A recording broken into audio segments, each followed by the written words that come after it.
Baik, sebelumnya Assalamualaikum warahmatullahi wabarakatuh. Di sini kami dari kelompok 8 dari kelas D akan menjelaskan tahap-tahap penggunaan SPSS terkait analisis korelasi. Untuk sebelum kita masuk ke tahap penjelasannya, saya akan memperkenalkan diri dan juga kelompok saya. Yang pertama, saya Salma Al-Farisi dengan NIM 057. Saya Syafirna Nugra Pratama dengan NIM 003. Saya Vira Amalia Saftri dengan NIM 135. Saya Muhammad Agus Kilmi dengan NIM 107.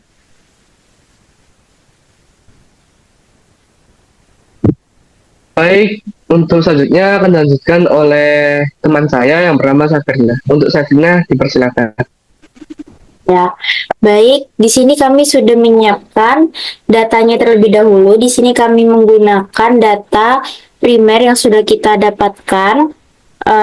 Di sini kita ingin mengetahui apakah pengaruh jumlah makan, waktu tidur, dan suasana hati per hari itu ada hubungannya dengan jumlah energi saat belajar. Jadi langkah pertama kita klik variable view, terus kita ubah values energi saat belajar, kita ketikkan 1 untuk rendah,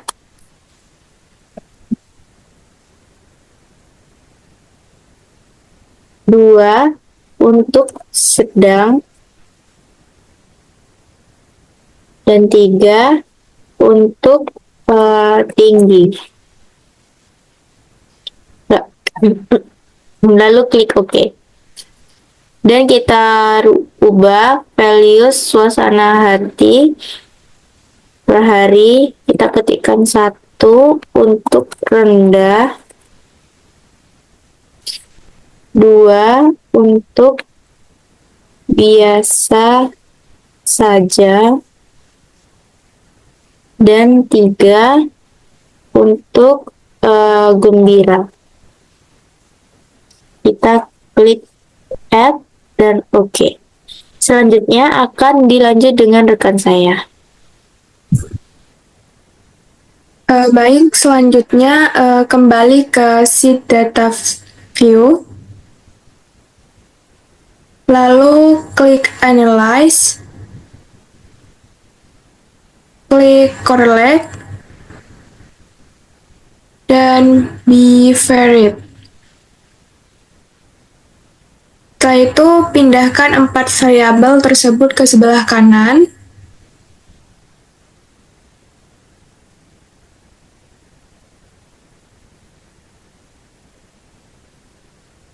Klik OK.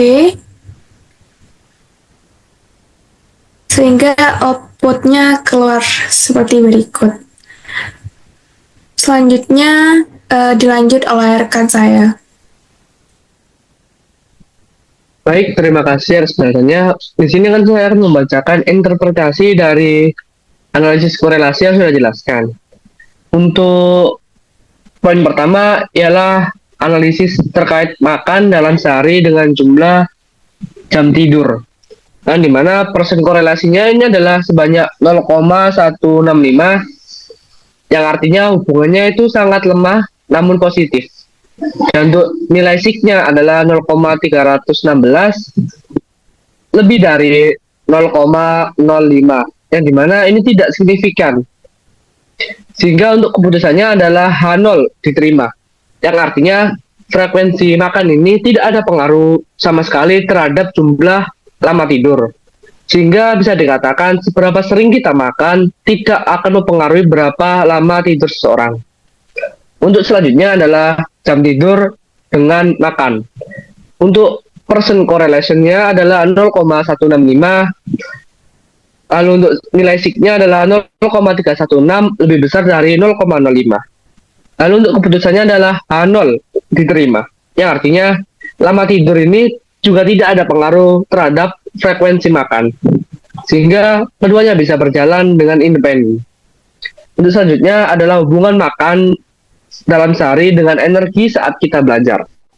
untuk persen korelasinya adalah sebanyak 0,411, sehingga hubungannya adalah sedang namun positif. Untuk nilai sig adalah 0,009 kurang dari 0,05, sehingga untuk keputusannya adalah H1 diterima, yang artinya semakin sering kita makan, energi saat belajar akan cenderung makin tinggi, dan pola makan ini berpengaruh pada stamina belajar, sehingga bisa dikatakan hasil pembacaan H1 diterima adalah adanya pengaruh pola makan terhadap energi saat belajar.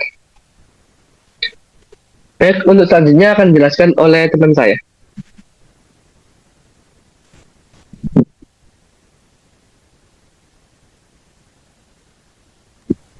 Yang selanjutnya ada suasana hati dan makan dalam sehari. Dari perspektif suasana hati, hasil yang sama berlaku kondisi mood. Seorang hari itu tidak berpengaruh pada kebiasaan makanannya. Jadi walaupun mood bisa dipengaruhi banyak faktor dalam data ini, ia tidak berhubungan signifikan dengan jumlah makan harian. Yang selanjutnya ada jam tidur dan energi saat belajar. Nilai korelasi yang terdapat ada 0,062 yang sangat kecil, menunjukkan bahwa durasi tidur tidak punya hubungan kuat dengan energi yang dirasakan saat belajar, dengan signifikansi 0,707 yang jauh lebih besar daripada 0,05. Data ini tidak mendukung anggapan bahwa lama tidur menentukan tingkat energi belajar seorang. Yang selanjutnya ada energi saat belajar dan jam tidur. Energi saat belajar tidak bisa dijelaskan hanya dari beberapa lama seorang tidur. Artinya meskipun tidur itu penting, durasinya dalam konteks ini bukan faktor utama yang membuat energi tidur itu lebih tinggi atau rendah. Yang 9 ada jam tidur dan suasana hati hari ini.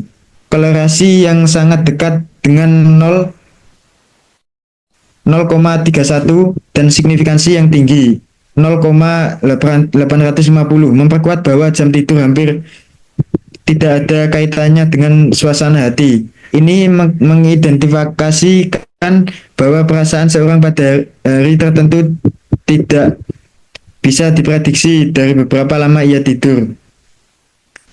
Selanjutnya ada suasana hati dan jam tidur. Melihat dari sudut suasana hati, ternyata kondisi mood tidak mempengaruhi lama tidur seorang. Jadi suasana hati baik atau buruk tidak serta-merta mengubah pola tidur secara signifikan.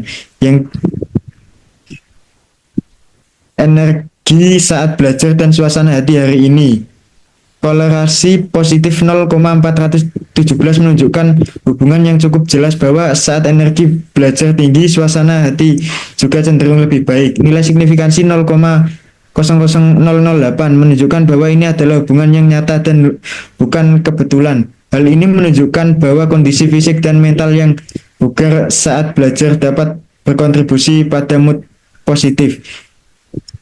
Yang terakhir ada suasana hati dan energi saat belajar. Sebaliknya, suasana hati yang baik juga cenderung berkaitan dengan tingginya energi saat belajar.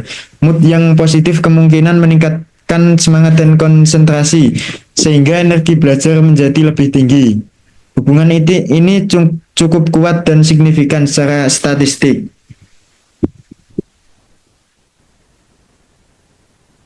Ya.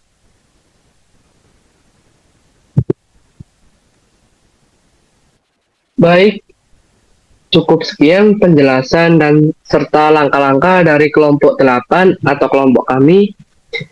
Jika terkait penjelasan tadi terdapat salah kata maupun salah penjelasan, kami ucapkan permintaan maaf sebesar-besarnya.